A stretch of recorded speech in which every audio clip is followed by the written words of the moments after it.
Bonjour à tous, rebonjour. Nous sommes heureux de vous accueillir à ce webinaire. Alors, je suis Bérangère de chez Tenexa, anciennement groupe Infodis, et je suis avec Laurent et Frédéric qui vont vous parler aujourd'hui du Service Ops ou comment maximiser le potentiel de votre ITSM grâce à l'IIOps. Alors, ce webinaire est enregistré. Je vous enverrai le replay dans les jours qui suivent. Vos micros sont coupés pendant toute la session, mais vous avez un module questions qui est disponible dans la barre noire normalement en bas de votre écran. Vous pouvez y poser toutes vos questions pendant tout le webinaire. Nous avons consacré un petit créneau à la fin du webinaire pour répondre à toutes vos questions. Écoutez, je vous souhaite à tous un bon webinaire et Laurent, Frédéric, c'est à vous. Merci Bérangère. Oui, donc bonjour à tous. Merci de nous rejoindre. Effectivement, donc je suis Laurent Roussel, je suis en charge du commerce d'une des divisions que j'aurai le plaisir de vous présenter de Telexa. Et puis Frédéric, vous allez voir, au-delà de son expertise Service Ops, IOps, pilote une partie des équipes de cette division. Donc on aura l'occasion d'échanger avec Frédéric et on va lui laisser une large part à justement l'illustration et les cas d'usage autour de ces sujets d'importance. Alors, on va passer 45 minutes à peu près ensemble. Voilà. Donc, l'idée, c'est effectivement de vous présenter Telexa, un groupe d'importance, cette d'importance qui a changé de nom récemment et on verra pourquoi. On reviendra un peu sur quelques définitions. C'est toujours important de parler un petit peu de sujets parce quelquefois, il peut y avoir des confusions. On regardera un petit peu ce que nous disent nos clients, nos prospects, sur des constats et puis les solutions qui s'offrent à nous sur le marché.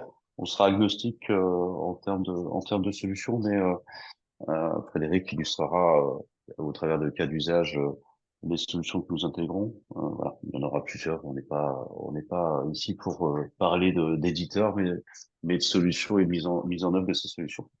Et puis on terminera par les bénéfices et questions-réponses. Voilà pour le programme de cette matinée.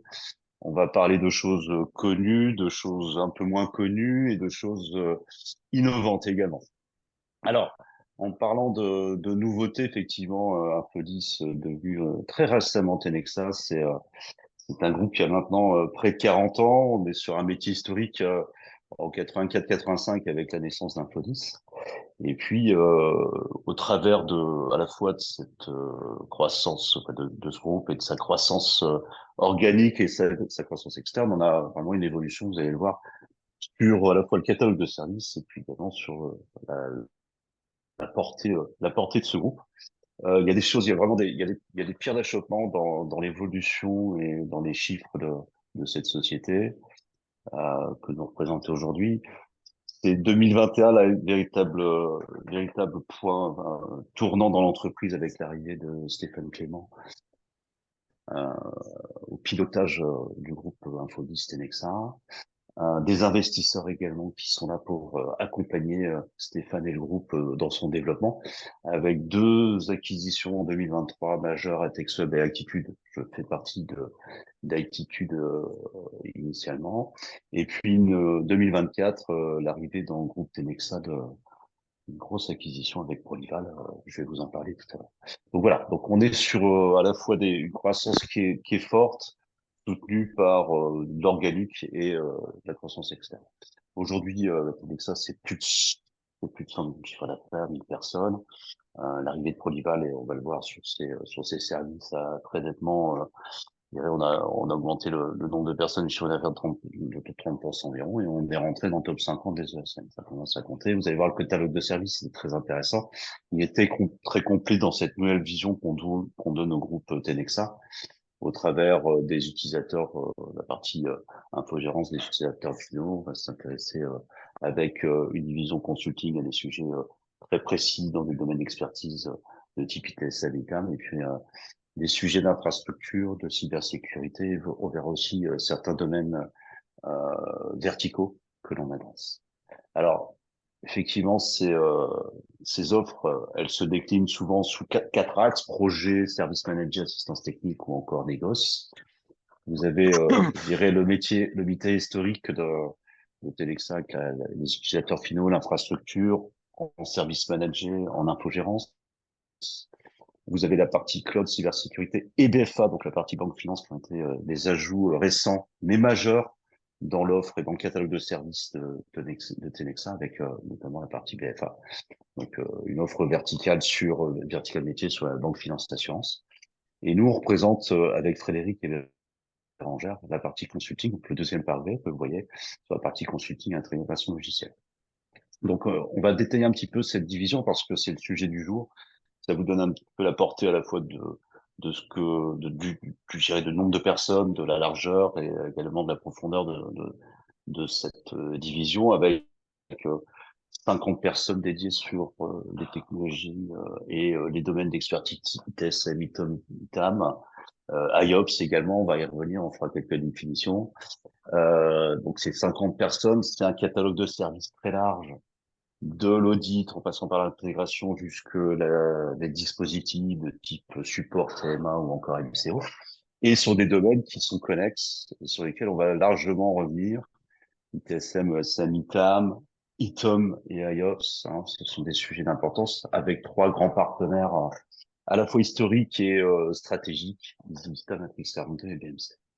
Donc voilà, donc on est sur le marché très en vue de par la taille, c'est une chose, mais surtout par rapport à l'expertise et l'expérience que on peut partager également avec vous, si vous voulez partager avec nos clients des retours d'expérience. Donc voilà, nos clients, je dirais, c'est à peu près équitablement réparti. C'est vrai qu'il y a quand même un vertical métier avec la BFA, là, on le voit, mais globalement, c'est équitablement réparti à la fois en termes de secteur et en termes de localisation sur l'ensemble du territoire français, car vous avez des agences sur l'ensemble du territoire français. Nous sommes également présents sur Barcelone pour la partie espagnole. Mais vraiment un maillage très intéressant voilà, de l'organisation Tenexa sur l'ensemble du territoire français. Quelques références majeures. Ce sont des gens qui nous font confiance depuis des années sur l'ensemble du catalogue de services. Venez discuter avec nous. On vous partagera ces références pour vous mettre en relation avec eux. Alors, donc ça, c'était les 5 minutes de présentation et de publicité, comme on dit, du groupe Tenexa. On va faire quelques définitions pour poser le débat. Ensuite, on ira sur les constats, mais euh, on peut parler en introduction de l'ITSM. Je ne vais pas forcément m'étendre sur le sujet. Je pense que c'est connu et archi connu de tous quant à la numérisation des processus IT, hein, avec ses déclinaisons. Aujourd'hui, on le voit fortement sur ces déclinaisons non IT, donc avec l'Enterprise Service Management. Donc, l'ITSM vise principalement à numériser les processus IT de type incident, change, problème, vise également à structurer les processus hein, dans la gestion de ces différents items, incidents ou encore change et problèmes niveau de service. On va automatiser un certain nombre de processus et puis on va offrir un service orienté client qui va lui permettre, au travers d'une expérience unifiée, d'accéder à des services ou des catalogues de services IT, voire non IT. Hein, c'est quand même important. Donc la partie TSE classique, la partie supervision. Alors quand même, on positionne un petit peu les sujets entre monitoring, supervision et observabilité. C'est important. Dans l'ordre, la partie monitoring permet de collecter et analyser des données sur l'état et les performances d'un système. Donc ça, c'est le premier niveau. La partie supervision, c'est du monitoring avec derrière, donc évidemment de l'alerting, mais également de la rémédiation, hein, des solutions qui permettent de maintenir les systèmes IT opérationnels et optimiser leur performance. Donc ça, c'est la supervision. Et l'observabilité, ça, c'est des sujets qu'on entend beaucoup aujourd'hui sur le marché. C'est la capacité à mesurer l'ensemble, je dirais l'ensemble de ce que va ressortir un système, donc toutes ces sorties externes. Donc on va avoir une analyse approfondie d'un système, qu'il soit distribué ou non, pour comprendre les ajustements et les optimisations et la proactivité qu'on va pouvoir avoir grâce à l'observabilité. Donc, on va analyser les métriques, les traces et autres événements d'un système, comme je vous le disais tout à l'heure, qu'il soit distribué ou non. Donc ça, ce sont des sujets relativement classiques. Sujet qui va nous animer ce matin, notamment, c'est la partie IOPS. En termes de, en termes de définition, c'est important parce que ce sont des sujets assez novateurs qui visent à rendre les opérations IT, pardon, plus proactives, efficaces et aussi résilientes, hein, capacité de, de s'auto-corriger. L'idée, c'est d'utiliser de l'intelligence artificielle, des machine learning pour capitaliser sur l'ensemble des informations collectées. Donc, si on regarde un petit peu les composants clés importants de la partie IOPS, c'est au- c'est automatisé par l'analyse des données, donc c'est de l'apprentissage. C'est analyser également l'ensemble des volumes de données qui peuvent provenir de divers systèmes de type application, surveillance, on a parlé, pour derrière analyser et définir les causes, les root causes, comme on dit, hein. Et puis, c'est apporter des réponses en temps réel à des problèmes sur l'ensemble des systèmes observés. Et puis derrière, c'est s'intégrer. L'IOPS, on le verra, s'intègre sur différents sujets, les incidents, la gestion des incidents, la performance et la surveillance des systèmes. Notion importante, l'IOPS va aussi accompagner les clients dans la planification de la capacité, hein, donc sur l'optimisation, par exemple, de l'allocation des ressources. Et puis, va aussi analyser les comportements, je dirais, anormaux en fonction de modèles définis pour participer à la surveillance et à la sécurité du système. La sécurité est un point important également dans tout ça. Alors, un sujet qui nous anime aujourd'hui, c'est la partie Service Ops. Alors, on pourrait dire c'est l'ITSM plus l'ITOM plus l'IOPS. Effectivement, c'est la convergence entre les sujets, enfin les items service management, les données provenant des opérations, hein, de la partie ITOM, la partie outillage et process.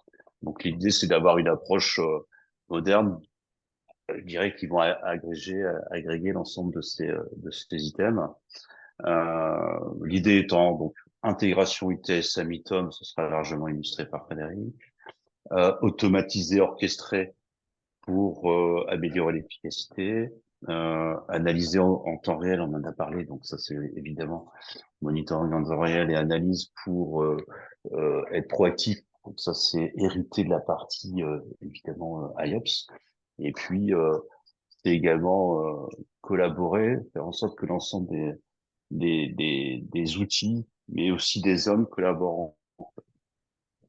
Donc la mise en application, je dirais qu'elle est très proche de ce qu'on a pu citer sur la partie IOPS en termes de gestion des incidents, problèmes, des services, des performances, et également on va automatiser un maximum de choses. Et puis on va s'intéresser également de près à la partie changement et configuration. Alors nous, ce qu'on entend, alors ça c'était pour les définitions, pour un peu voilà les sujets du jour. Nous, ce que nos clients nous partagent. Alors, ils sont nombreux. On va retrouver un mix des différents sujets qui sont ici présentés. Les premiers sujets qu'on peut constater, c'est sur lesquels on peut avoir un retour de nos clients, c'est pas de vue unifiée entre les incidents et les performances du système, hein. Donc, on va avoir une difficulté à corréler les informations, les problèmes de performance avec des incidents spécifiques.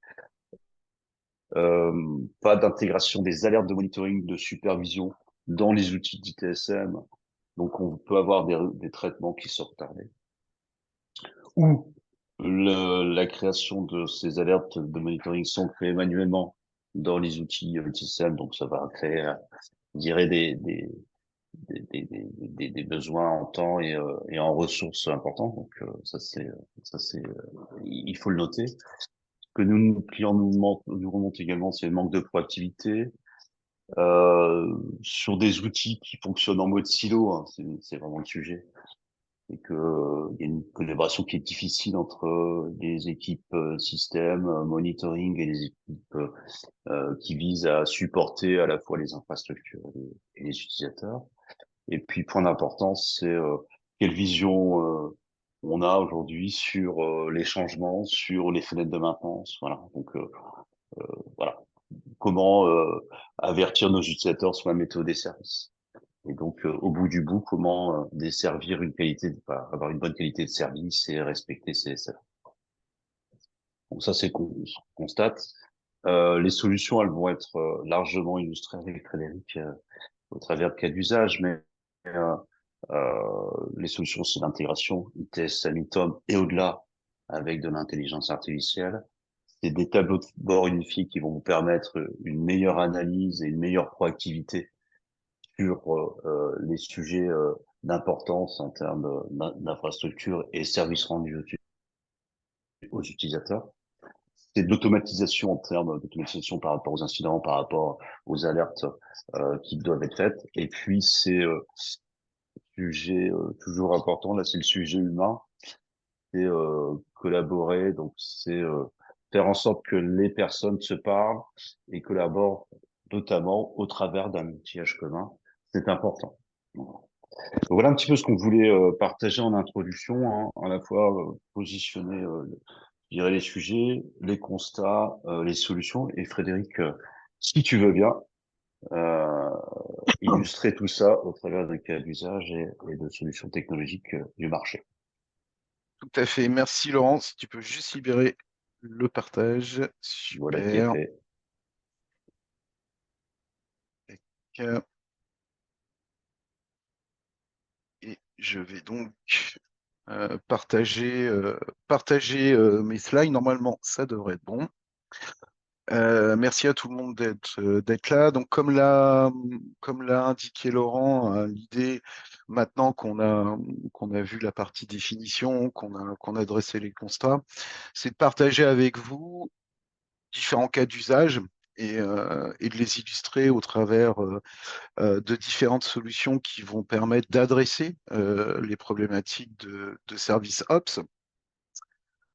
Un premier cas d'usage, Laurent en parlait tout à l'heure, c'est la gestion des changements. Je pense qu'on a tous vu ou vécu dans le milieu de l'entreprise l'impact que peut avoir un changement qui est mal maîtrisé. Ça veut dire que on va causer une interruption de service, dégrader la perception enfin pas la perception, dégrader un service qui est rendu à l'utilisateur, générer des incidents. L'intérêt et l'un des objectifs du service Ops, c'est de pouvoir fournir déjà une vision contextuelle de l'environnement sur lequel je vais faire mon changement, en fournissant justement des analyses d'impact. Une fois qu'on s'est dit ça, une analyse d'impact, elle va être pertinente uniquement que si les informations qu'elle présente sont des informations qui sont pertinentes, qui sont à jour et qui me permettent tout de suite d'évaluer mon contexte. Donc, la gestion des changements, pour qu'elle soit parfaitement maîtrisée et pour réduire au maximum les risques, il faut que je puisse, lorsque je fasse mon analyse d'impact, me baser sur une topologie, c'est-à-dire savoir que le serveur sur lequel je vais faire mon changement, j'ai besoin de savoir quelle application elle supporte et l'application qu'elle supporte, quel lien elle a avec un service, un potentiel service qui est rendu à l'utilisateur. Une fois que j'ai ces informations, je vais pouvoir connaître la criticité du service sur lequel je vais impacter mon changement. Je vais pouvoir aussi avoir des informations sur quand est-ce que je peux opérer ce changement. En ayant connaissance, par exemple, des plages de maintenance du serveur sur lequel je fais mon opération. Donc, l'un des objectifs du service Ops, c'est justement d'apporter des informations qui proviennent de l'ITOM, de l'ITAM, donc avec des outils d'inventaire, de cartographie, une CMDB à jour, de pouvoir donner de l'information, de contextualiser et de pouvoir faciliter justement ce processus de gestion des changements en offrant de la visibilité, en réduisant mes risques, en améliorant aussi ma réactivité, hein, puisqu'en fonction de mes changements, je vais pouvoir aussi avoir une vision sur les ressources que je dois mobiliser pour opérer ce changement. Et puis, je vais, de fait, et c'est un des points que mentionnait Laurent juste avant, je vais pouvoir de fait améliorer la satisfaction de l'utilisateur, puisqu'un changement qui est maîtrisé va avoir un impact qui ne sera pas visible de l'utilisateur. Donc, je ne vais pas dégrader mon service et je ne vais pas l'interrompre. Toujours sur cette thématique de gestion des changements, c'est un processus dans lequel je vais devoir disposer d'un calendrier des changements. Pourquoi? Pour pouvoir planifier au mieux mes changements en fonction des ressources que j'ai à disposition, c'est la première chose.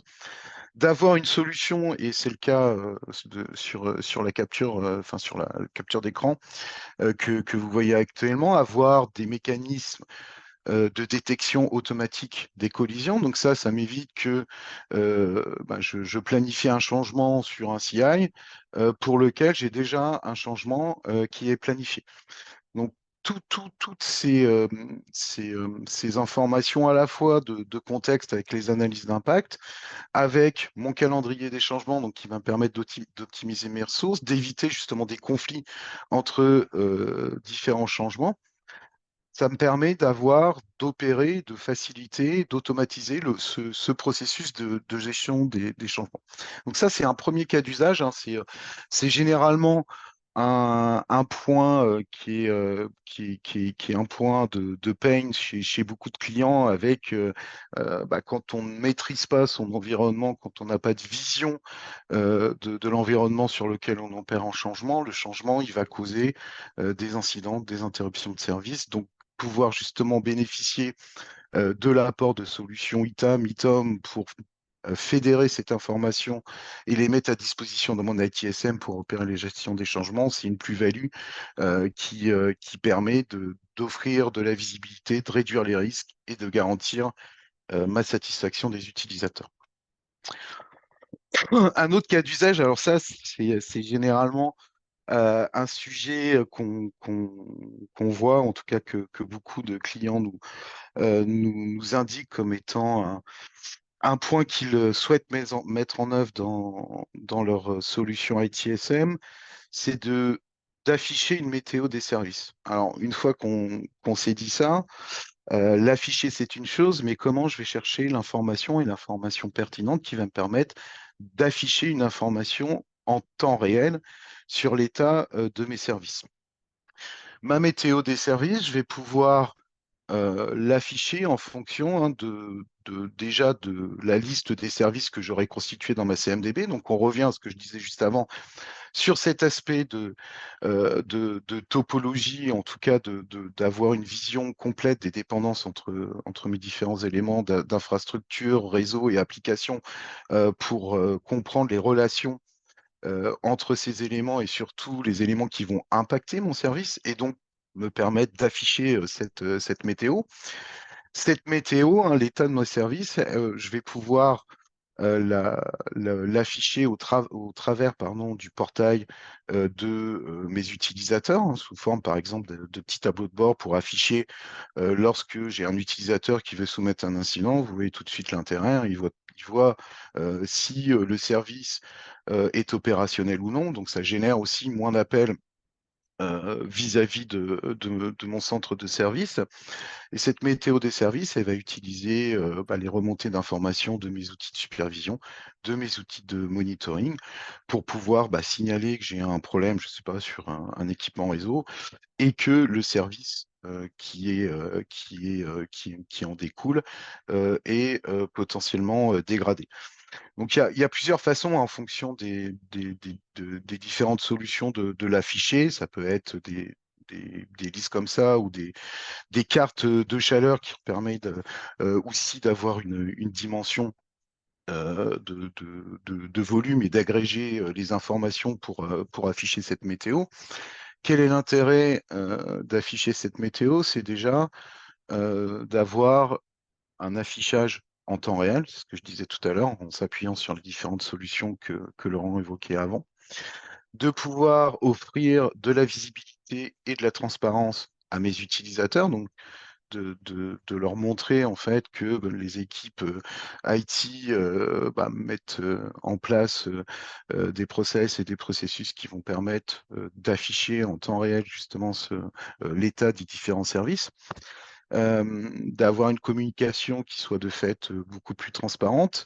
Et côté back-office, donc côté des équipes IT, on va pouvoir aussi utiliser cette météo pour historiser ces données et en déduire les taux de disponibilité d'un service. C'est-à-dire que on va pouvoir aussi euh, avoir la performance en fait de ce qui est mis en place vis-à-vis des services qui sont rendus utilisateurs en présentant les taux de disponibilité sur un an des différents services qui sont proposés à mes utilisateurs. Donc ça, pour pouvoir mettre en place cette météo des services, au-delà de la partie affichage dans un portail utilisateur, quel qu'il soit, côté ITSM, j'ai besoin de fédérer, d'agréger les différentes données qui remontent de mes outils de supervision, de les confronter avec ma topologie pour pouvoir justement afficher ces données et les restituer vis-à-vis de mes utilisateurs.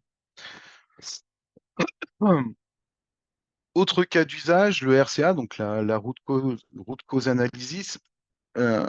C'est un sujet que j'ai souhaité isoler parce que c'est pour moi l'un des premiers bénéfices de l'IIOps. L'IIOps, et on va en parler et on va le détailler juste après, ça va me permettre de faciliter justement l'identification de la cause racine d'un incident ou d'un problème, c'est la première chose, et d'essayer aussi d'anticiper ce qui peut se produire sûrement ici en fonction des différentes données qui sont collectées par mes outils.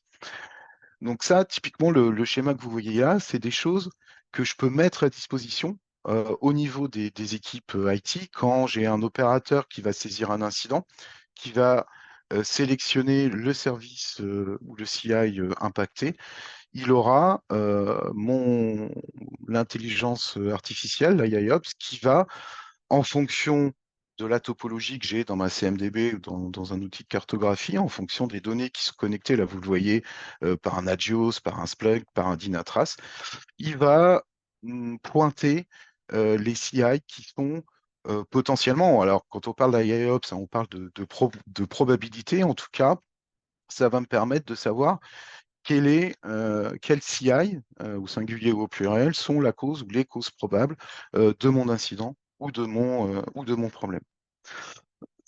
Donc ça, c'est vraiment aussi un des points clés du service Ops et de l'IIOps, de pouvoir aider les équipes IT à être beaucoup plus réactives, à comprendre beaucoup plus vite l'identification de l'origine d'un incident et de pouvoir aussi, on le verra, j'en parlerai juste après, d'avoir aussi peut-être à disposition, Laurent en parlait tout à l'heure quand il parlait d'automatisation, de pouvoir en fonction d'un problème qui est remonté, qui est identifié, lancer une action automatisée pour, je vais prendre un cas très simple, hein, redémarrer un service, par exemple, sans forcément se connecter sur la machine en question et le faire tout de suite depuis ma console de gestion des incidents. Dernier cas d'usage, c'est justement cette partie IIOps. Donc, je pense que vous entendez beaucoup parler, c'est un terme qui est de plus en plus fréquent dans les échanges qu'on peut avoir avec nos prospects ou nos clients. On est, et Laurent le disait tout à l'heure, on est sur des SI qui sont de plus en plus complexes, avec des outils qui vont traiter des problématiques, qui vont adresser des problématiques particulières. Laurent a parlé de supervision, de monitoring. On pourrait rajouter l'APM, l'Application Performance Monitoring. Donc, il y a des outils qui sont en place hein, chez nos clients qui vont permettre de collecter des logs, de remonter des alertes, de remonter des événements, de mesurer des performances. Et généralement, ces consoles sont gérées par des équipes qui sont pas forcément les mêmes et qui ont des vues unitaires sur chacun des outils. Donc, elles vont se retrouver avec un outil qui remonte une console qui remonte les événements, une autre qui va me remonter mes alertes de supervision, donc des consoles qui sont séparées, bah, qui complexifient aussi pour les équipes la corrélation justement de ces différentes informations, puisque chacun a une vision parcellaire de ce qui se passe sur l'environnement. Un cas concret que les équipes rencontrent au quotidien, que ce soit les équipes infra, les équipes réseau, les équipes exploit, on est sur un schéma où je vais avoir en bout de chaîne mon utilisateur final. Mon utilisateur final, il va consommer un certain nombre de services qui sont mis à disposition par l'IT. Ces services sont composés d'un ou plusieurs composants applicatifs. Parfois, on est dans des, euh, des mécaniques hybrides avec une partie qui est hébergée chez un Amazon, chez Azure, etc., en tout cas qui sont hébergés dans le cloud. Cette partie application au sens large du terme va reposer sur une infra. Donc infra, même chose, qui peut être hébergée soit dans les data centers des clients, soit dans le cloud, avec un certain nombre de composants réseau aussi qui supportent cette infra, voire parfois du mainframe. Et tous les jours, qu'est-ce qui se passe? Bah, je vais avoir différents événements, au sens large du terme, qui vont apparaître. Donc, ça va être mon utilisateur qui va appeler en disant bah, tiens, j'arrive plus à me loguer à telle application. Mon outil d'APM qui va me remonter des problématiques sur mes applications. Mon outil de supervision qui va me remonter des alertes. Je vais avoir des événements aussi qui vont être remontés par mon outil de monitoring, des logs à analyser. Donc, je me retrouve avec une multitude d'informations. Les équipes en ont généralement une partie, mais non pas de vision d'ensemble. Et la question qu'on peut se poser, c'est comment je mets du lien à tout ça, comment je corrèle ces différentes informations. Et c'est vraiment là où l'IIOps prend tout son sens, hein. On est dans une ère de transformation digitale où on doit couvrir déjà un nombre qui est conséquent dans toutes les entreprises, que ce soit des applications du marché ou des applications qui sont développées en interne. Donc, on a un scope en termes de technologie à maintenir et à adresser pardon, qui est vraiment très large. On a des architectures qui sont hybrides, donc une partie hébergée dans les data centers du client et dans le cloud, des architectures à maintenir. Beaucoup de change à adresser, j'en parlais juste avant. De nombreux déploiements, si on regarde juste la partie qu'on constate tous au quotidien avec nos smartphones, le nombre de mises à jour sur les applications que vous avez sur votre smartphone, c'est alors peut-être pas quasi quotidien, mais en tout cas 2 à 3 fois par semaine généralement. On a beaucoup de choses à surveiller, beaucoup d'alarmes à traiter, beaucoup d'actions de remédiation à faire. Et là, on se retrouve en fait dans un contexte qui est tellement riche, tellement complexe, que ça va au-delà des capacités du cerveau humain. Donc, on a besoin justement de l'intelligence artificielle pour simplifier tout ça et surtout pour donner du lien à toutes ces informations. Les différents cas d'usage justement de l'IIOps, elles vont reposer sur un certain nombre de fonctions clés que je vais détailler. La première d'entre elles, l'un des premiers objectifs de l'IIOps, c'est euh, de casser les silos en intégrant, en unifiant les différentes données que je vais avoir de mes outils de supervision, de mes outils de monitoring, de mes outils d'APM. Donc pour ce faire, là, j'ai pris l'exemple d'une solution justement d'IIOps qu'on met en œuvre chez nos clients, où on va pouvoir justement fédérer l'ensemble des différentes sources de données, alors soit avec des connecteurs natifs, soit avec la possibilité pardon, soit avec la possibilité de développer des connecteurs. En tout cas, le but, hein, c'est de fédérer l'ensemble des différentes sources de données, que ce soit mes événements, mes métriques, mes logs. Et point clé de l'IIOps, cette partie topologie, justement, que je vais détailler juste après. Donc, ma première fonction clé, c'est justement la capacité pour ma solution IIOps de fédérer mes différentes données, où là, je vais déjà pouvoir casser les silos puisque je vais récupérer des informations qui étaient jusqu'alors uniquement mises à disposition de certaines équipes au sein de ma DSI. Pour faire de l'IIOps, il faut, c'est vraiment l'épine dorsale de cette thématique, c'est disposer d'une topologie applicative, si possible, automatisée. Ça veut dire quoi? Ça veut dire avoir des outils. Alors, j'ai pris l'exemple de BMC Discovery, qui est une solution très performante en termes de cartographie applicative. Mon outil de cartographie, quel objectif il a? Il va avoir déjà comme premier objectif de recenser tout ce que j'ai au sein de mon data, enfin de mon ou mes data centers.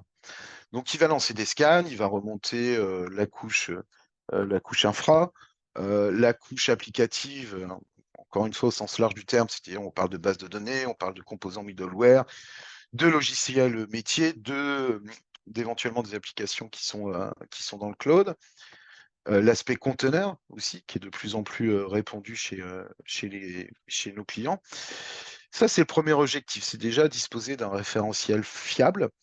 Et c'est vraiment l'un des points clés hein, quand on va parler d'IIOps, c'est surtout découvrir les dépendances de façon, encore une fois, si possible, automatisée, ce qui est le cas avec ce type de solution, où je vais pouvoir savoir que telle application, elle communique avec un serveur Apache qui est sur un serveur A et une base de données qui est sur un serveur B.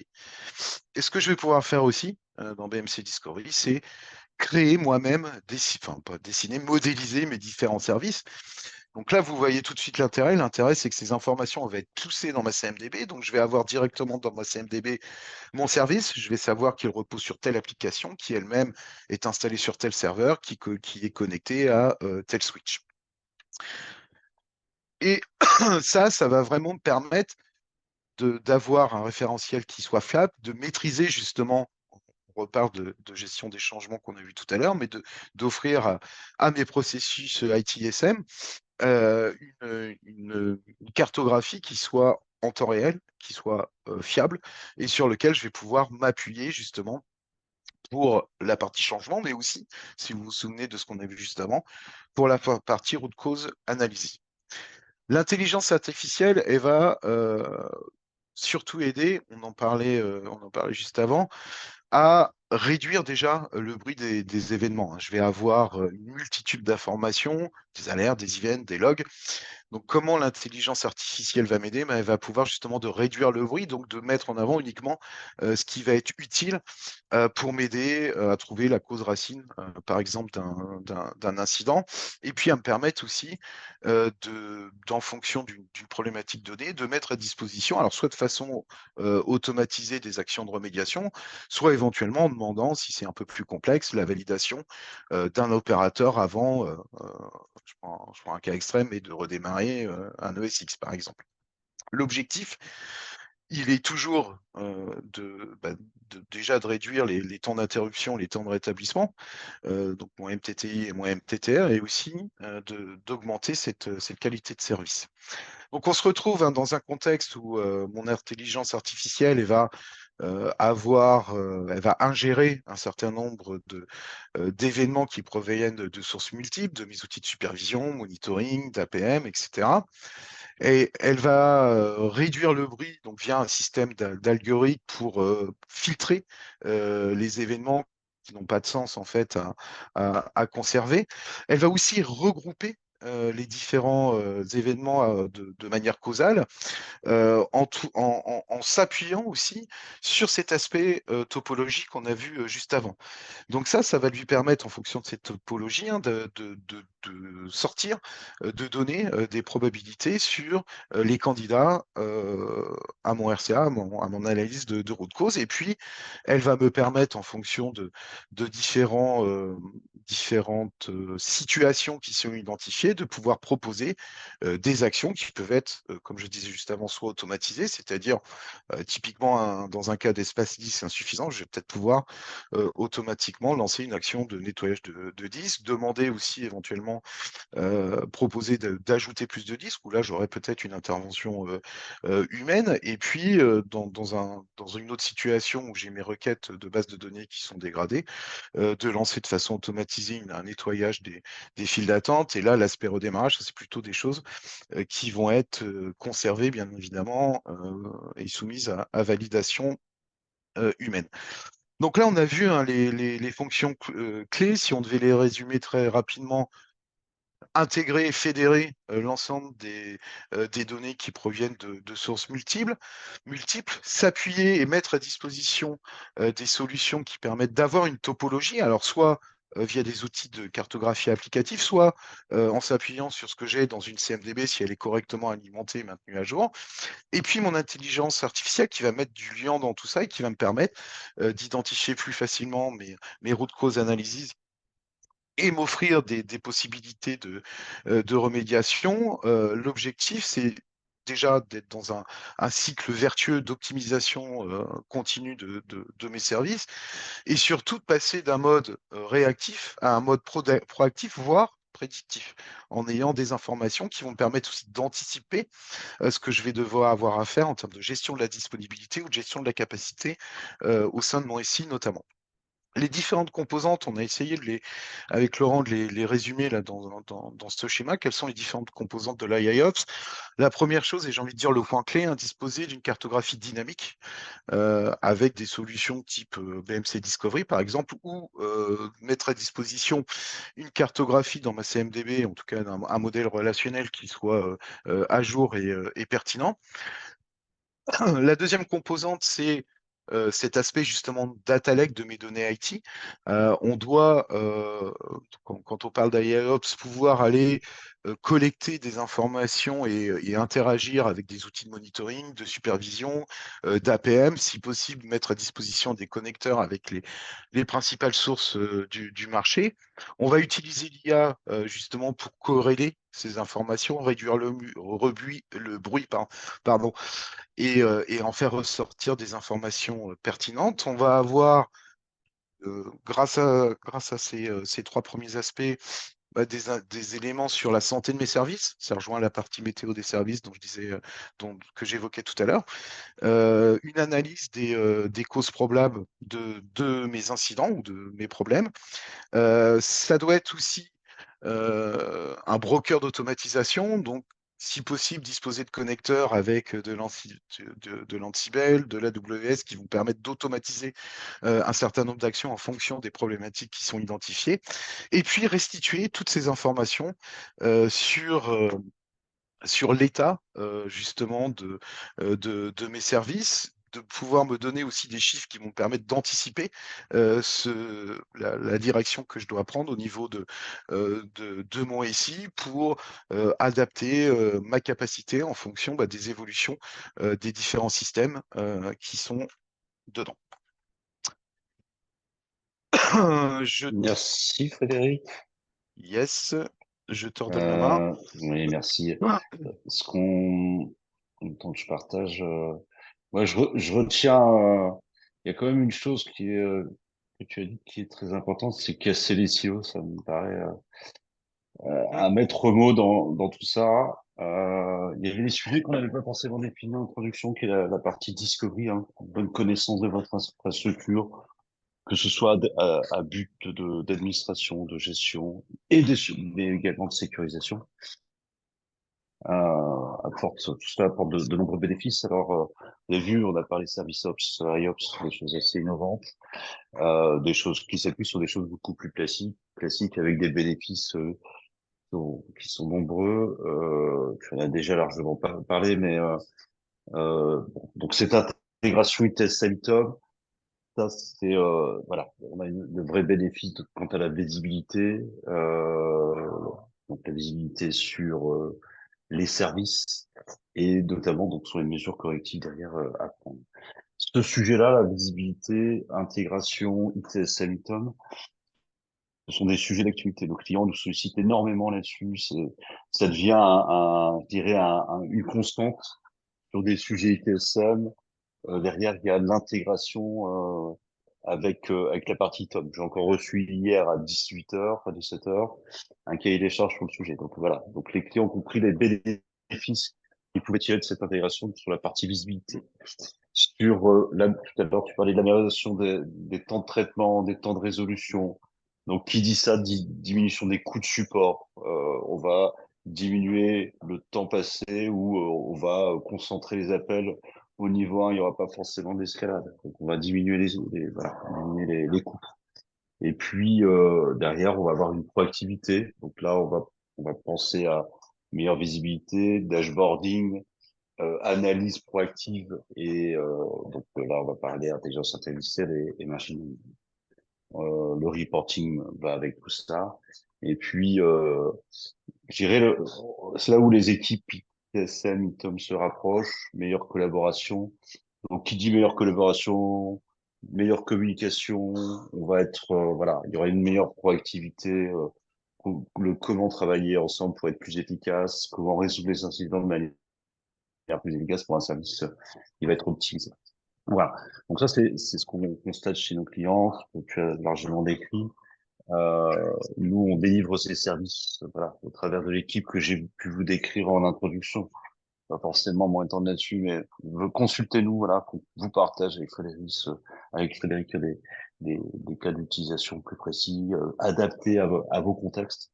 On est vraiment là pour ça. Alors, tout d'abord, merci de votre attention. Bérangère, pour terminer, il nous reste quelques minutes, peut-être pour sur quelques questions que tu as pu avoir dans le chat. Alors, si tu parles, tu es en mute, mais voilà. J'étais surtout pas au bon endroit, donc je me suis Très déplacée. bien, merci Bérangère. Alors, oui, tout à fait, Laurent. J'ai quelques questions. Alors, Laurent, Fred, de quelles infrastructures ou outils avons-nous besoin pour commencer à utiliser IIOps dans notre environnement IT? Alors, pour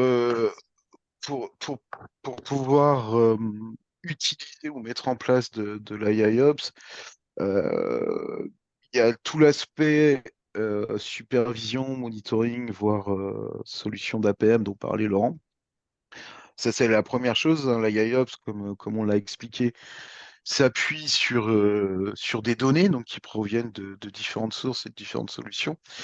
Et surtout, le point clé, j'insiste beaucoup dessus, mais c'est pour moi un facteur le facteur de réussite quand on parle d'IIOps, c'est cet aspect de topologie. Sans topologie, il n'y a pas d'IIOps. Donc des solutions de cartographie applicative, on a parlé de BMC Discovery hein, juste avant, il y en a d'autres aussi sur le marché, et une CMDB qui soit à jour et qui permette justement de fournir un modèle relationnel qui soit pertinent et surtout utilisable. Donc, découverte, connaissance de son infra, point numéro 1. Yes. Ok, très bien. Super, Merci. merci. Quels sont les avantages d'une intégration étroite entre les outils de discovery et les systèmes de gestion des services IT et des opérations? C'est une très bonne question. Merci, Bérangère.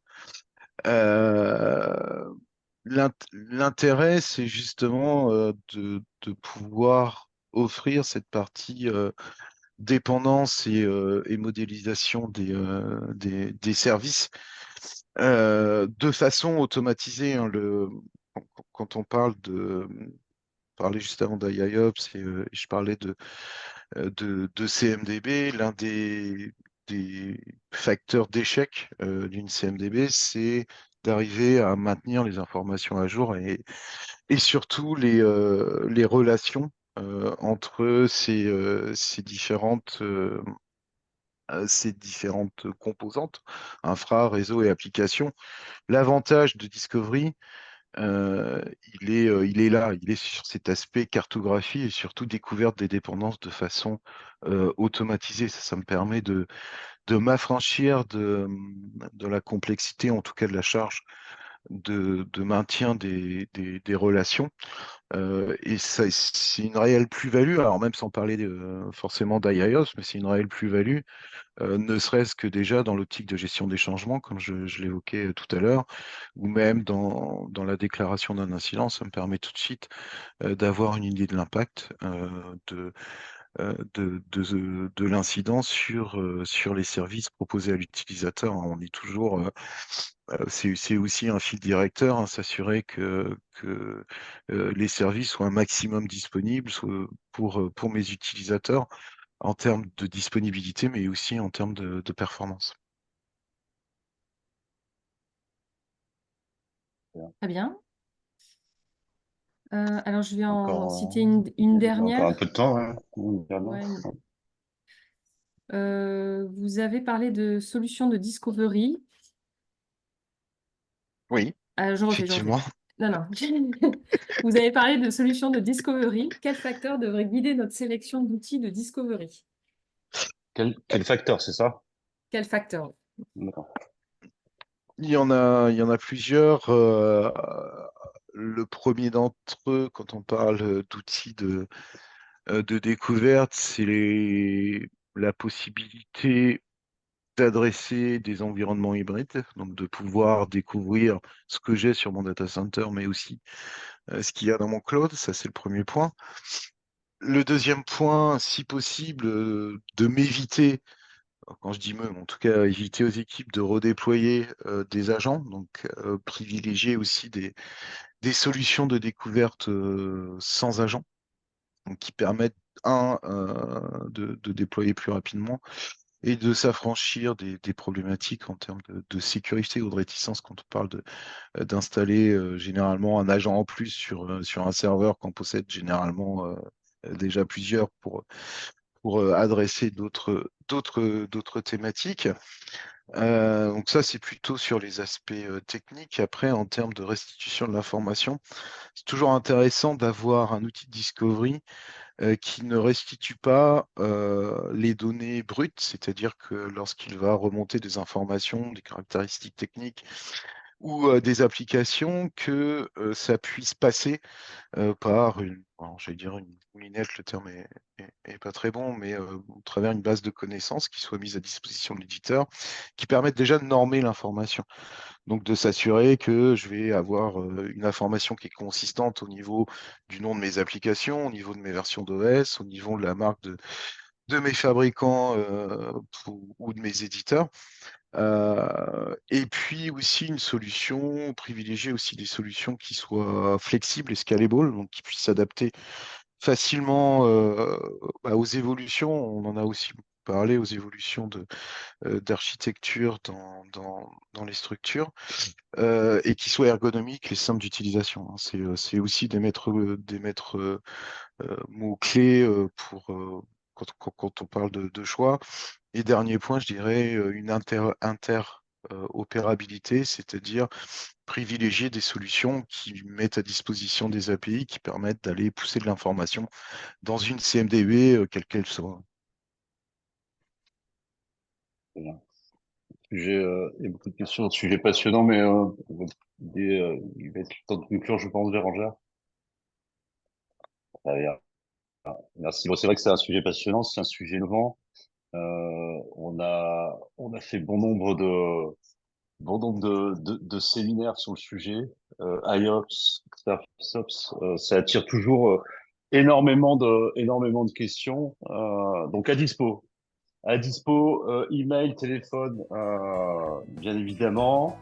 Merci de votre participation. On a de nombreux webinaires, de nombreux événements chez Tenexa.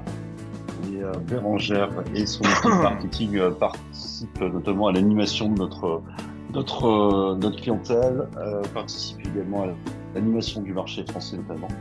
Et je vous invite vraiment à nous suivre sur les réseaux et puis à continuer à participer aussi activement qu'aujourd'hui.